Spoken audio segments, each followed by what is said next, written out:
Magandang ang boses ng damdamin, tulong at kalingap ang laging unahin. Hello everyone! Welcome back again to my channel. So for today's video mga kalingap, magbigay lang tayo ng ating opinion, reaction about dito sa ating napanood sa naging reaction ni Kalingap Rob, ni Grace, at ng mga iba pong nandoon sa kasal about dito sa pagpapatulpo kay Kuya Bal. So ayan po, no, mga kalingap, tara, panoorin po natin ang video na ito. Bro! Ha? Tinutulpo na si Papa niya. Si Kuya Bal. Tinutulpo na ni Bensi. Oo, ayun. Halika doon sa may mainitan ka!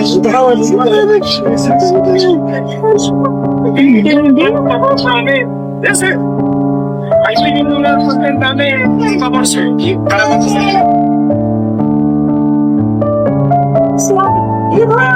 Jogging lang? Dapat mo nga sa jogging to. Bro, umiyak. Po, bridesmaids po. Standby lang po dito. Tatawagin na lang po kayo natin. Kay Norms, comfort mo, umiyak si Grace.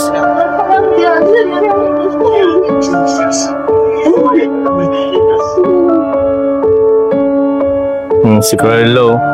Hello, Carla. Kasal pati.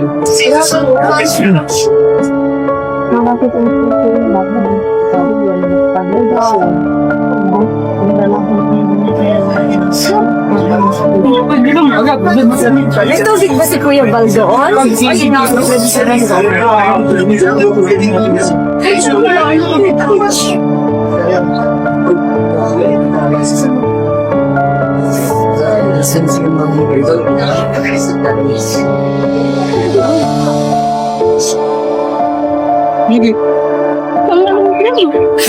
Tama na yan.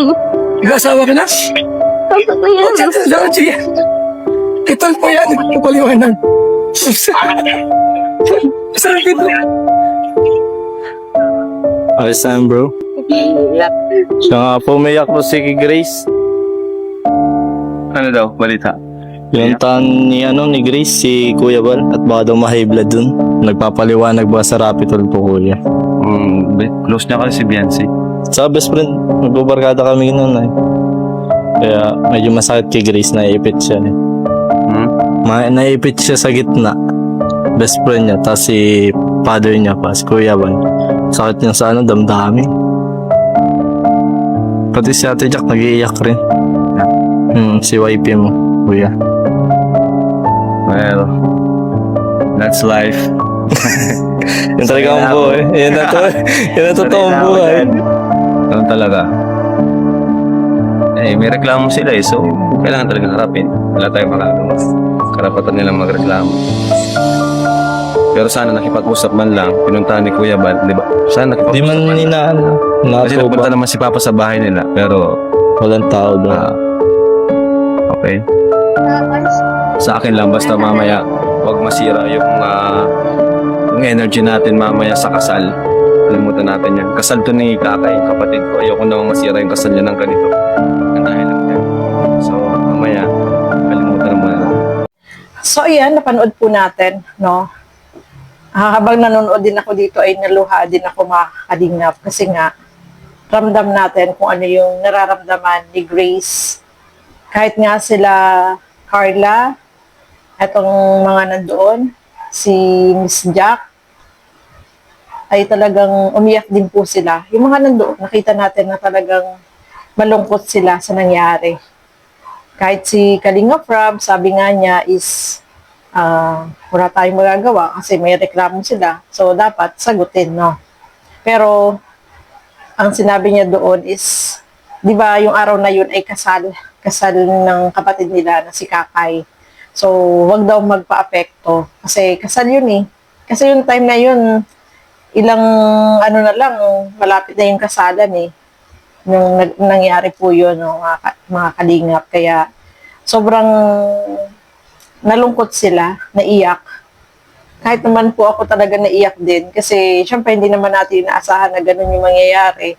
At sobrang naiyak talaga itong si Grace kasi alam natin na si Grace at saka si V ay talagang close po yan sila, no? Mag-best friend yan sila, lagi sila magkasama.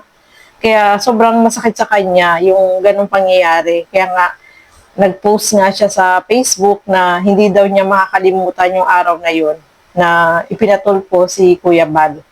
So, ang ginawa ni Grace ay sinilip niya dun sa sasakyan si Kuya Bal. Natawa pa nga ako kasi nagbiro pa siya. Diba? Sabi niya, mag-aasawa ka na. Diba? Nakakaloka, no? Talagang kahit na ganun yung nangyayari, ay nagbibiro pa rin siya at dinadaalan na lang niya sa biro. Pero, alam natin na ano din siya, apektado din siya dun sa nangyari. Nagulat, kasi araw yun nakasal eh. Sana kung hindi man lang itinaon na ganun, di ba? Na may okasyon, di ba? Kaya marami din talaga yung nagulat, nalungkot at naiyak dito sa nangyari. Kaya grabe, no? Wala tayong masabi, basta grabe. Hindi natin inaasahan yung pangyayari na yun. At ano yan? First time in Philippine history na itong isang kalingap vlogger ay pinatulpo, no? Kaya sobra talaga marami yung nasaktan. At kita nyo naman po nung nag-ere yung segment ay talagang ang dami doon ang nag-comment, ang dami doon nagtanggol. Marami yung comment nila talaga na hindi pabor dito kay B.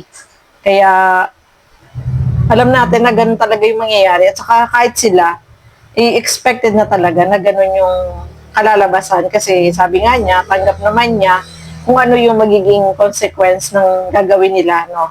Kaya lang sana napag-isipan maigi. Kasi pwede naman mapag-usapan ng harapan, no? Kung may problema sila, pwede naman makipag-usap. Kung talagang gusto nila ng katahimikan, pwede naman silang lumapit. Binuntahan nga sila ni Kuya Bal pero umiwas sila. So talagang hindi katahimikan yung hindi nila. Kasi lalong mas gumulo eh. Mas lalong ang dami ng hindi pabor sa kanila. Marami yung nag-support dito kay Kuya Bal na alam natin na talagang yung ginagawa naman pagtulong ni Kuya Bal ay talagang sobrang dami na. No? Sa pabahay na lang, nasa 200 plus na yung pabahay. Di ba? At saka first time na nangyari ito sa Kalingap na nagkaroon ng ganyan. Kung sino pa yung tumulong, siya pa yung pinatulpo. Ang saklap, no? Ang sakit isipin na gano'n yung kahihinatngan. Kahit nga karamihan ay talagang nasaktan dito sa nangyari. At kahit si Kalingap Rob, lahat, no? Lahat po talaga ay nasaktan sa nangyari. Hindi natin ini-expect na gano'n yung mangyayari. Akala natin ay biro-biro lang o pananakot lang, pero tinutuon nila. Pero ang tanong, napahiya ba sila? Napahiyan ba nila ang Kalingap? Di ba? So, marami po yung nagtanggol doon. Sobrang dami. Kaya, nakakawa din si B. Kasi, doon, sa kanya talaga yung bashing. Talagang sobrang dami po ng bashing. Kaya, nakakaawa din po siya. Pero wala tayong magagawa. Kagustuhan naman nila yun. At hindi sila nag-isip ng tama. Ay talagang ganun yung mangyayari. Kasi alam naman natin na si Kuya Bal ay talagang yung pagtulong niya ay tuloy-tuloy. Kung nagkakaroon man siya ng joke, no? Kilala na po natin siya eh. Nagjo-joke siya at kilala na natin yung ugali niya. Minsan may laman yung joke pero wag nating didibin ang isipin natin yung mga magandang nagawa at naitulong sa atin. Dapat ganun yung isipin natin, no? Kaya nga mas maganda yung nagpapakumbaba ka kaysa naman ikaw yung gaganti. Kasi kung nagpapakumbaba ka, maraming matutuwa sa iyo kasi ipinakita mo na kahit na ganun yung sinabi sa iyo ay ka pa rin, nagpatawad ka pa rin, no? So ayan po, no? Naiyak ako sobra. Kahit na kapag nanonood ako ng mga ganitong video, kahit sa mga live lang, naiyak pa rin ako. Kasi ramdam mo yung yung sakit na naramdaman din nila na hindi natin ina-expect na ganun yung magiging kahinat nga ng lahat. So, ayan po, maraming salamat po sa inyong walang sawang panonood at pagsuporta dito sa aking mga ginagawang reaction video. Maraming salamat po at hanggang sa muli, keep safe everyone. Thank you for watching. Mabuhay po tayong lahat. Bye-bye!